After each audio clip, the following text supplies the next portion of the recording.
Prime Minister of the Islamic Republic of Pakistan, I request protocol to escort His Excellency and invite him to address the Assembly.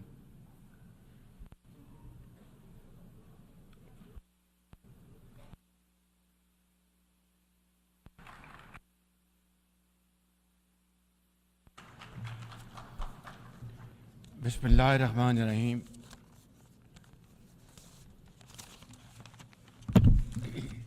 Mr. President, heads of state and government, excellencies, delegates, ladies and gentlemen, Assalamu alaikum wa rahmatullahi wa barakatuh, and a very good morning. Qala ya abati inni raitu أحد عشر كوكبا والشمس والقمر رأيته لي ساجدين قال يا بني لا تقصص رؤياك إلى إخوتك فيكيدوا لك كيدا إن الشيطان للإنسان عدو مبين صدق الله مولانا العظيم. Mr. President, it's a matter of great honor for me to address the United Nations General Assembly for the second time as the Prime Minister of a country that has always been a proactive member of the UN Assembly. I would like to congratulate you and wish you all the success, Mr. President, on your election as the President of the 79th session of the UN General Assembly. I would also like to appreciate the efforts of Ambassador Dennis Francis for his skillful stewardship of the 78th session of the UNGA. Mr. President, the father of our nation, Quaid-e-Azam Muhammad Ali Jinnah, declared in 1947 that we stand by the United Nations Charter and will gladly make our full contribution to peace and prosperity of the world. Pakistan has stood by this commitment unwaveringly. Today, we are facing most daunting challenges to the world order. Israel's genocidal war in Gaza, a dangerous conflict in Ukraine, destructive conflicts across Africa and Asia, rising geopolitical tensions, resurging terrorism, galloping poverty, stifling debt, and the mounting impact of climate change, we feel the chill of a new world order. In response to these challenges, our Secretary General Antonio Guterres called for the Summit of the Future. It led to the adoption of the 54 actions on development, peace and security, technology and global governance in the Pact of the Future. Mr. President, today I stand before you to express the searing pain and anguish of the people of Pakistan at the plight of the people of Gaza. Our heart bleeds as we witness the tragedy unfolding in the Holy Land, a tragedy that shakes the very conscience of humanity and the foundation of this institution. Mr. President, can we, as human beings, remain silent while children lie buried under the rubble of their shattered homes? Can we turn a blind eye to mothers cradling the lifeless bodies of the children? This is not just a conflict, this is systematic slaughter of innocent people of Palestine.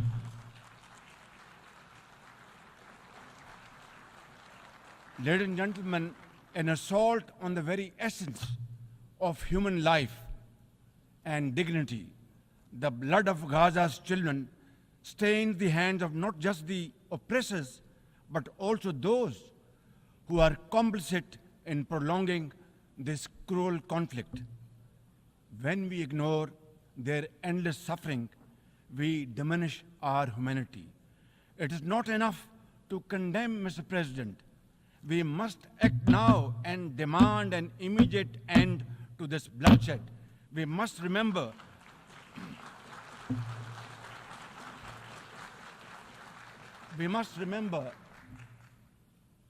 that the blood and sacrifice of the innocent Palestinians will never go waste. We must worry about their plight and difficulties and stand by them. We must work for a durable peace through the two-state nation. We must seek a viable, secure, contiguous and sovereign state of Palestine based on the pre-1967 borders with Al-Quds al-Sharif as its eternal capital, and to advance the goals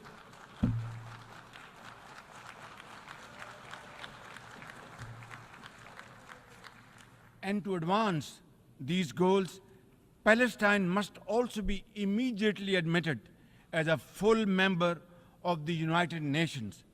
Mr. President, in a span of a few days, Israel's unrelenting bombing of Lebanon has killed over 500 people, including women and even small children. The failure to implement UN resolutions has emboldened Israel. It threatened to drag the entire Middle East into a war whose consequences could be very grave and beyond imagination.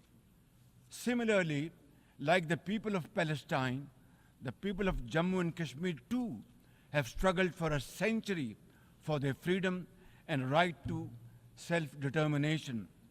Instead of moving towards peace, India has resiled from its commitments to implement the Security Council resolutions on Jammu and Kashmir. These resolutions mandate a plebiscite to enable the people of Jammu and Kashmir to exercise their fundamental right to self-determination. Ladies and gentlemen, since the 5th of August 2019, India has initiated unilateral illegal steps to impose what its leaders ominously call a final solution for Jammu and Kashmir. Day in and day out, 900,000 Indian troops terrorize the people of occupied Jammu and Kashmir with draconian measures including prolonged curfews, extrajudicial killings, and the abduction of thousands of young Kashmiris. At the same time, in a classic settler colonial project, India is seizing Kashmiri lands and properties and settling outsiders into occupied Jammu and Kashmir in their nefarious design to transform the Muslim majority into a minority. This hackneyed tactic is employed by all occupying powers, but it has always failed. In Jammu and Kashmir too, it shall fail by the grace of God. Ladies and gentlemen, the Kashmiri people are resolute in rejection of the false Indian identity. The New Delhi seeks to impose upon them very, very severe conditions, and atrocities are being committed every hour. India's policy of brutal coercion and oppression in occupied Kashmir has ensured that Burhan Wani's legacy continues to inspire the struggle and sacrifices of millions of Kashmiris. Inspired by the legitimacy of their epic struggle, they remain defiant. Their heart-wrenching stories remind us that behind every statistic lies a human life, a dream deferred, and a hope shattered. Even more worryingly, it is engaged in massive expansion of its military capabilities, which are essentially deployed against Pakistan. Its war doctrines envisage a surprise attack and a limited war under the nuclear overhang. Thoughtlessly, India has spurned Pakistan's proposals for a mutual strategic restraint regime. Its leadership has often threatened to cross the line of control and take over Azad Kashmir. Ladies and gentlemen, Mr. President, let me state in no uncertain terms that Pakistan will respond most decisively to any Indian aggression. Therefore, to secure durable peace, India must reverse the unilateral and illegal measures it has taken since 5th of August 2019 and enter into a dialogue for a peaceful resolution of the Jammu and Kashmir dispute in accordance with the UN security resolutions and the wishes of the Kashmiri people. Mr. President, remember, illegal occupation creates a fresh hell every day in the killing fields of Palestine and in the pristine valleys of occupied Jammu and Kashmir. Apart from conflicts, Mr. President, the 21st century has brought a cascade of crises, including the reversal of development and the mounting impact of climate change. 2 years ago, my country was devastated by catastrophic floods, causing $30 billion in damages. It is now clear that each summer will bring blistering temperatures and trigger fresh climate impacts. Pakistan emits less than 1% of global carbon emissions, yet we have paid a very heavy price for no fault of ours. This is most unfair in any calculus of global justice. We must uphold the axiom, the polluter must pay. Ladies and gentlemen, Pakistan looks forward to fulfillment of commitments made by our development partners to support the achievements of the SDGs and climate goals, including a new annual goal beyond $100 billion in climate finance. Mr. President, with nearly 100 developing countries trapped in the vicious cycle of debt and liquidity crisis, which I always call a death trap rather than debt trap, achieving the SDGs in these circumstances remain a distant mirage. The international financial architecture, which the Secretary General has described as morally bankrupt, and the world trade and technology regimes must be reformed and aligned to promote development and global equity. Mr. President, since assuming office in March this year, the progress and prosperity of my 240 million people has been my singular focus. We have taken some very difficult but necessary decisions that have rescued our economy from collapse, restored macroeconomic stability, controlled fiscal deficits, and strengthened our reserves. As a result, inflation has come down to a single digit by the grace of God, and the prospects for economic growth has revived. I would like to explain this challenge and the way we are negotiating, Mr. President, by reciting a stanza from a poem which enormously makes me very emboldened, very brave, and hardworking, and commit untiring efforts. And this stanza is a befitting example of hard work and, of course, facing challenges, and then pave the way for success stories. And stanza is, when things go wrong, as they sometimes will, when things go wrong, as they sometimes will, when the road you are trudging is all uphill, when things go wrong, as they sometimes will, when the road you are trudging seems all uphill, when the credits are low and debts are high, when the credits are low and debts are high, when you want to smile, but you have to sigh. When you want to smile, you have to sigh. When care, read health. When care is pressing you down a bit, when care or health is pressing you down a bit, rest if you must, but don't you quit. This is how, Mr. President, we have learned to face our challenges and negotiate the most daunting challenges we have faced. Mr. President, situated at the crossroads of South and Central Asia and the Middle East, we have prioritized geoeconomics and regional connectivity to secure win-win outcomes for our people. The second phase of the landmark China-Pakistan Economic Corridor has been successfully launched through the Apex Special Investment Facilitation Council. We are mobilizing investments in resilient infrastructure, renewable energy, minerals, sustainable agriculture, and technology.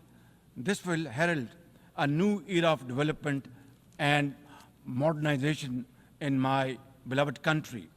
Ladies and gentlemen, for 2 decades, Pakistan has fought terrorism boldly and most successfully, defeating terrorist groups within Pakistan.